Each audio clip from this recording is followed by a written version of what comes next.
Smart 24, driving business.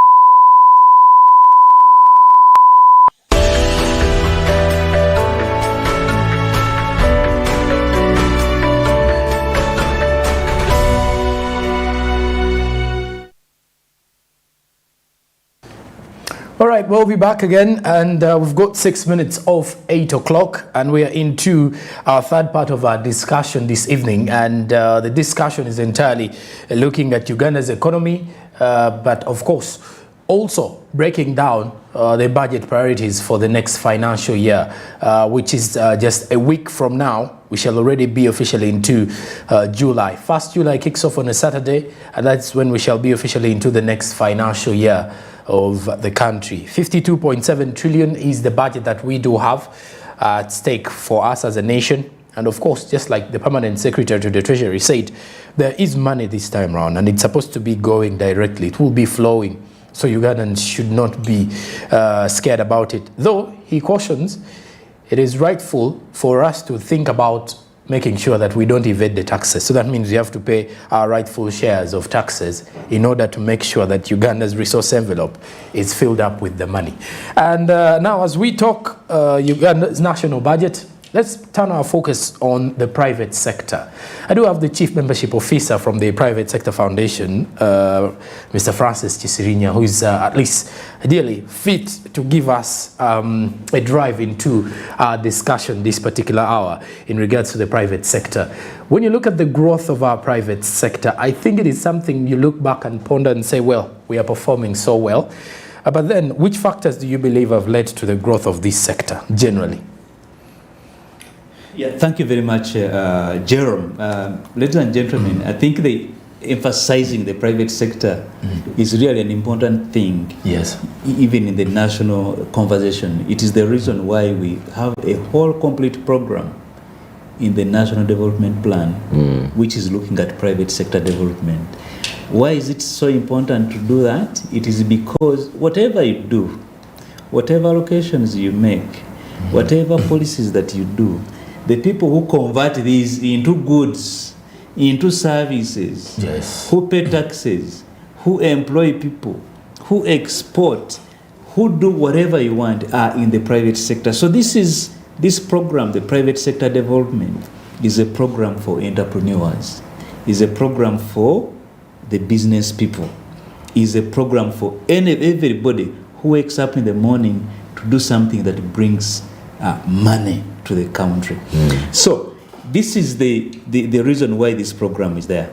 So if you look at the allocations that have been made this financial year, the allocations to the private sector development program has taken the number 4 position. Yes. It has received the 4th highest amount in regards to the allocations from the national budget. Dear viewers, this money is not coming to private sector foundation. I love the clarity with that. The money is in your national budget, which is managed by the Ministry of Finance, and it is coming to do activities that will make your work better. So, but what has made the private sector what it is over the years? I should say the number one reason why you are seeing the private sector the way it is from a policy perspective. The day the government woke up and said, we are going to have a liberal economy, we are going to have a policy which allows whoever wants to come in, whoever wants to get out, to get out. That is with the fulcrum, the policy, the free entry, the liberal policy is the driver of what we see in the economic development of the country. So people today just have to wake up, see opportunities, invest in them. You know, if other people come in, then they are improving on the competition, on the services, and then you have a better economy. Okay. The second thing that has been helpful is the security situation. We've had a stable economy for a long time, and this has really been a helpful thing. Now, the third thing that we have seen is the supportive services that have been there. For instance, the money, access to money that you can use to trade. This has been quite supportive. I'll talk about the other issue of the cost, but at least we know that if you want money to go and do your business, the criteria is not very easy, but at least if you meet the criteria, you are able to access the money. It is different from other countries all before, where even if you wanted money, you actually could not access it. So that has been a helpful thing too. The fourth thing is in terms of the infrastructure that we've had. It's not the best, but it has been helpful in terms of helping distribute the products. Get the products from the villages, bring them to the towns. Get the products from the towns, bring them to the villages. The fifth area is the entrepreneurial nature of Ugandans. You know, Ugandans, I like them so much. They don't wallow in self-pity as such. No. They don't look to, this one has got to give me this and the other. They get on with it and do it. You know, you've seen Ugandans opening all sorts of businesses, doing all sorts of activities to earn money, really going beyond what it takes to survive. You know, there are so many hardships, but they're doing whatever they can to generally be able to trade. But having said that, we've also know very well that we have so many constraints really that are affecting. We would have done much better. One of the biggest constraints that we have as the private sector today is the issue of markets. Where do I sell all my 100 chickens? Where do I sell all my 1,000 or 2,000 pieces of bricks that I make? Where do I sell all these goods that I actually produce? So the market is an issue simply because it is not that we are unable as Ugandans to put products on the market, no, but it is because we don't have sufficient people with sufficient money to buy the products we put on the market. So what this has created in the business community is what we call that excess capacity. Somebody has invested in a shopping mall with 20 shops, but only 10 or 12 have tenants. The rest don't have tenants. In a hotel, 20 rooms, 5 have guests, perhaps, maybe 15 don't have. You've invested in a bottling plant for mineral water, okay? So you can put 10,000 bottles on the market every day, but only 8,000 or 7,000 are sold, 3,000 are not sold. So this is a big problem in the country. And it is important for us to focus and address this constraint head on. How do we make sure that people have money to purchase the goods that are made from the factories? Okay. From the services we offer. I would like, look at the many service companies. For instance, if we take a smart television, you have, like for instance, a segment of 5 minutes for adverts, you know? Are you covering all of it with adverts? So the economy moves on consumption. We have moved from the stage of production. We are able to produce now. We have the capacity. But consumption is a problem, and we need to ensure that people are able to consume. So that is the first number one challenge that we need to deal with as the private sector development program. And what has happened is when we raised these issues with the government, I think they decided on how best they think they can confront this. And theirs was to see how best do they uplift household income. So one of the areas was to ensure that people who are not in the economy, what the president calls the 39%, they find a way of getting them into the economy. All right? So they looked at their constraints. Why are these people not in the economy? Why are they happy to just grow matoke for eating? They don't care whether they earn money from it or not.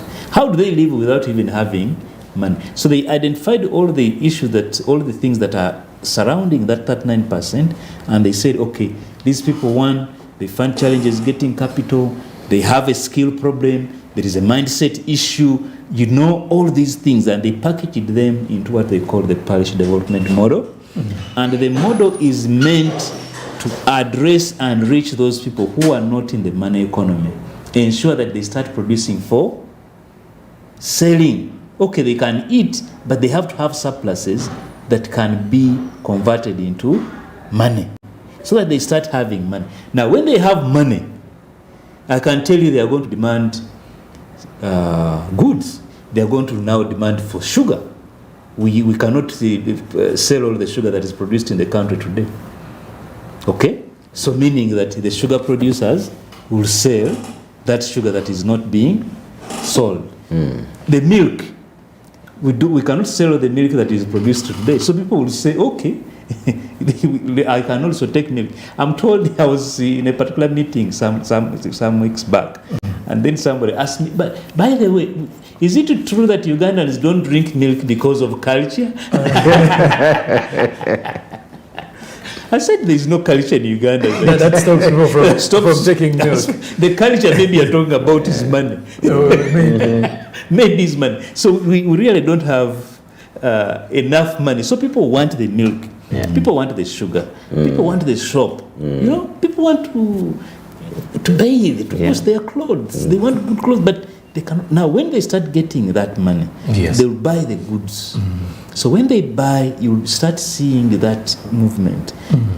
More goods are sold, growth at the companies, more people are employed, more taxes. Everybody will be happy. So this private sector development program, ladies and gentlemen, if you're a business person there and they talk about PDM, you know that this is what is going to give you the next customer.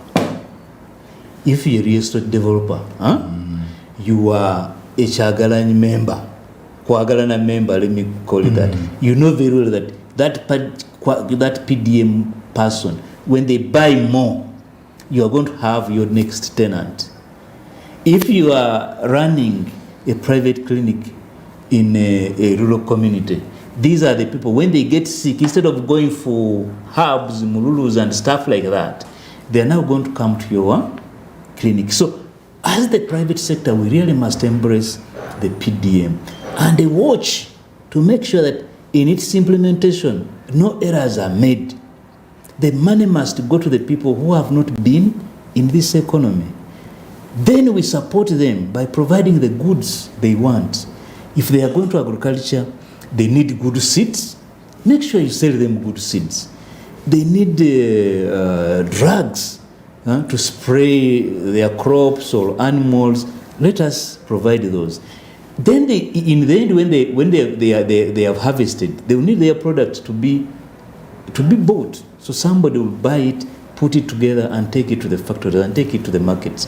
So the PDM is an important thing for the private sector in as far as lifting what we call household income, which is going to build aggregate demand, which demand we'll be seeing. So if I'm sitting in Chikubo, as long as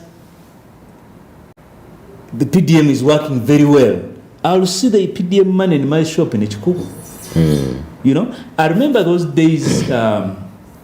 I would hear very much that business people will always look forward to the coffee season, because they were saying that when there is coffee season, when the coffee season is on, there is money, people are buying.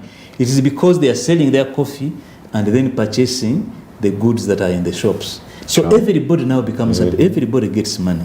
So we've had stories, and I would like really to advise the technical people who are managing PDM. We've had stories that this money is being allocated to your girlfriends. You are allocating the money to your uncles, to your children, and they are rich already, They are the ones who you are allocating this money to. You are doing the wrong thing. The money should go to people who don't have, people who can be converted from being not having anything to start having something. So it is very, very important that that is done. Now, the second constraint that the business people suffer from, which affects their businesses, is money to trade, capital. So today we are only getting capital from either commercial banks or from friends, but this is sometimes not very appropriate for businesses. So we need capital that is developmental. For instance, people who are in agriculture, if you go to the bank and you are given a loan today, you go to a microfinance in your area or to your circle. So, you want to borrow so that you buy seeds to plant maize. So immediately you take the money, 7 days afterwards, you have to start paying back. Yeah. So you have not even planted, Now, where are you going to get the money to pay back? So this is why you get all these loans becoming a problem, and people say, the money from banks, it's very difficult to work with it. In the end, they take your things. Now we need appropriate money. Okay. So investments in appropriate financing is very important, and we are quite happy that from a direction perspective, we see government going there. In this budget alone, and even the previous budgets that have happened, we have seen investment in, for instance, recapitalizing Uganda Development Bank, putting money. Uganda Development Bank, first of all, is a development bank. It is able to give you a loan that you can pay for more than 8 years up to 15 years. They can look at the nature of your business and match the repayment to where the money comes in your business. So like if you get seeds and you go and plant, they are not going to come and say, bring back the money next week. You will agree and say, okay, the money will come back when I've sold, when the season I've harvested and sold. So that money becomes helpful. But not everybody is going to go to Uganda Development Bank, because it is generally for bigger businesses. So there are the small businesses. The Small Business Recovery Fund is still there. The criteria has been loosened. It has been made better now. So meaning that small businesses can also access patient money. You can get money which you go, and for a full year you're not paying. You start paying after some time, and the interest rates are low. So the Small Business Recovery Fund has been capitalized. Then the third thing that the government has done is to push money also in the Myoga and SACCOs. The money around this is about 1 trillion shillings. So this is capital that an ordinary business person can access and invest in productive activities that will give them a profit, which profit they are going to use to rebuild, to expand their businesses, to take care of their needs and stuff like that. So that is a constraint that has been a problem, but we are starting to tackle it. I am not saying that we are there, we are not, but the direction is okay. Now, the next area where we face challenges as private sector that affects us to get to our full potential is in terms of the places where we should work, access to workspaces. Look, if you want to start a factory today, look at the things that you must do. First of all, if you have to get the land, it is going to be in a swamp. Look at all the industrial parks we have. Namamve, Barara, Mbale, all of them are in wetlands and swamps, Now, backfilling those plots to create a workable environment, it is a very costly thing, So you need to put a lot of money in infrastructure, in buildings and things like that. Okay. So those are things that business people definitely might not really want to get involved in. So we need to see investments in industrial parks. And we have been told by UIA that it has acquired almost 16 square miles of industrial land across the country from various districts, where they are going to create industrial parks, and then those industrial parks is where we will be establishing the factories. So that is a constraint that Uganda is starting to address. So the next one is, the next constraint has been access, has been the high cost of power. ladies and gentlemen. More so for the manufacturers. Yes. Yeah, consumers, we also care about consumers because if they save, they will buy more from us. So the cost of power has really been is quite high. Yes. We now have power, you know, and very soon I heard the minister saying that they are commissioning Vujagali, Karuma. It means we'll have a lot of power, but now using it is the issue. Why are we not using it? It is because we have not created, we don't evacuate, we have not evacuated it. So from where it is produced to where it is required. So there has been investments that are going to be made in this budget to move the power so that it reaches people who need to use it. And I can tell you, if there is anything that changes life, that changes things, is power.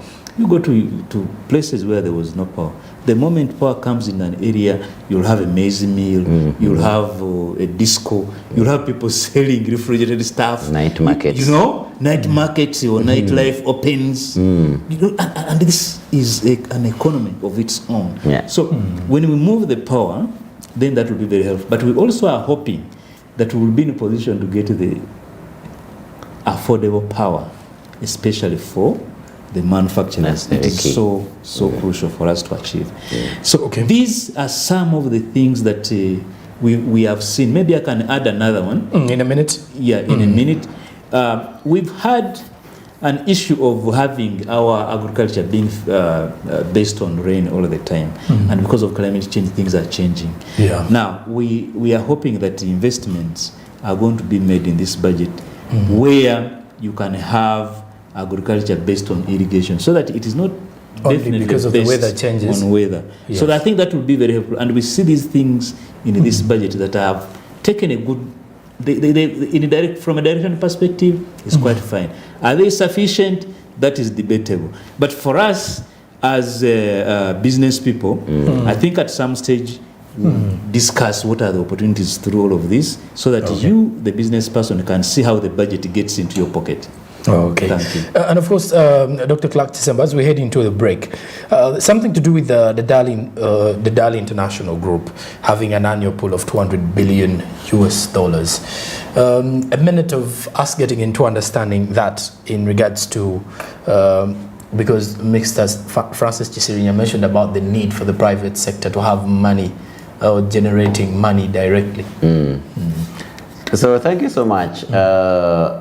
I think in the whole world, Dali is lesser known in Uganda, where it is headquartered. Development Associates League International.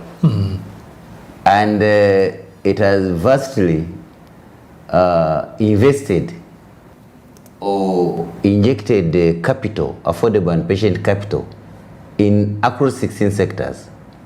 Infrastructure, agriculture, roads, bridges, energy, health, name it. 101 countries. Yes.